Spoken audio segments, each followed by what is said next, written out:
لدينا اليوم قراءة تحليلية لوضع نادي أبو سليم، ولكي نكون بالصورة لنرى الإطار العام للمنافسة. هو في مسابقة الدوري الليبي الممتاز بنظام المجموعات، وموجود في المجموعة الأولى التي تحتوي على 10 فرق، ونحن الآن قرب نهاية المرحلة الزمنية للذهاب، وبمشهد عام صراع قمة واضح وطبقة وسط متحركة وصراع بقاء عالي الحساسية. وبحسب دراسات تحليلية محلية للدوري الليبي الممتاز بنظام المجموعات، دخل أبو سليم البطولة وهو مصنف ضمن طبقة فرق الوسط، أي المنطقة الدافية. لنرى تحولات خلال الجولات، وباستعمال المرونة التحليلية نرى تحولا في ترتيب تصنيف الفرق بسبب تحسن بعض فرق صراع القاع وتراجع في حصاد النقاط لنادي أبو سليم. لنرى نتيجة خروج أبو سليم من المنطقة الدافية ودخوله فعليا في صراع البقاء وفق سلوكه في جمع النقاط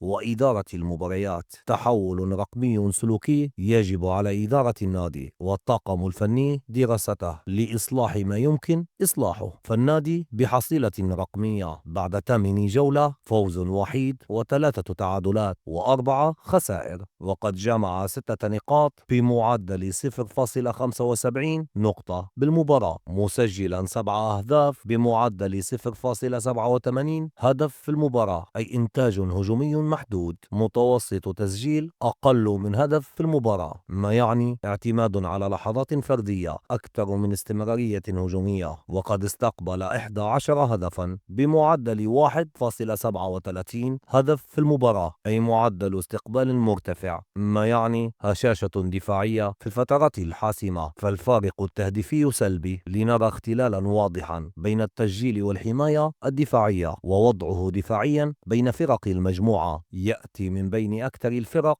استقبالا للأهداف، هو في الترتيب الثاني، ما يفسر لنا تراجعه في الترتيب وفقدانه للهامش الآمن وعن إدارته للمباريات زمنيا. في أول ربع ساعة استقبل أهدافا أكثر مما سجل، ما يعني دخول غير مستقر تنظيميا. وفي الشوط الثاني ارتفاع واضح في الأهداف المستقبلة وضعف التحكم في الثلث الأخير، أي ما بعد الدقيقة 60، فقد رأينا تسلسل متكرر للأحداث. الفريق يصل إلى تقدم أو تعادل، لكنه لا يستطيع تثبيت التقدم أو حماية التعادل، ليتلقى أهدافا بعد التحول الإيجابي. لنفهم أن أبو سليم مشكلته ليست في صناعة الحالة الإيجابية، بل في إدارتها زمنيا وتكتيكيا بالحفاظ عليها، وعن مواجهاته أمام فرق القاع. تعادل أمام القادسية وخسارة أمام الصباح، ما يعني خسارة 5 نقاط وإهدائهم ل4 نقاط أمام فرق البقاء. مباراتان مباشرتان 2 كانتا كفيلتان بتعزيز موقع الفريق خارج دائرة الخطر. لنفهم أن نادي أبو سليم حاليا لا يملك دراية كافية بمعنى من أين يحصل على النقاط.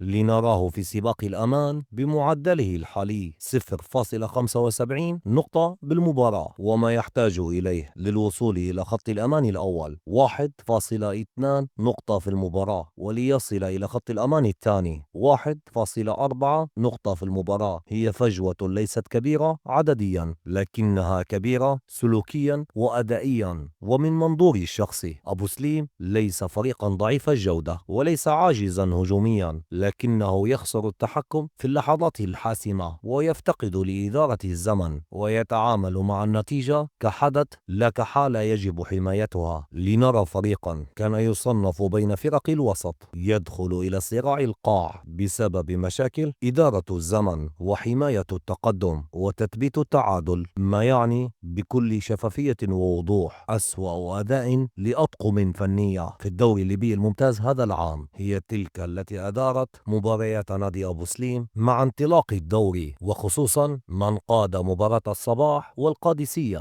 وللمعلومة الشخصية، نادي أبو سليم هو نادي الأم، فهو أول نادي أخوض فيه تجربة التدريب. كنت معكم أنا الكابتن حمزة عمران، مستشار تحليل الأداء لدى شركة كورة إيفنتس التونسية، ومحلل معتمد من إسبانيا وكرواتيا، ومدرب معتمد من الاتحاد الأفريقي والليبي والجامعة التونسية لكرة القدم. دمتم في أمان وحفظ الله.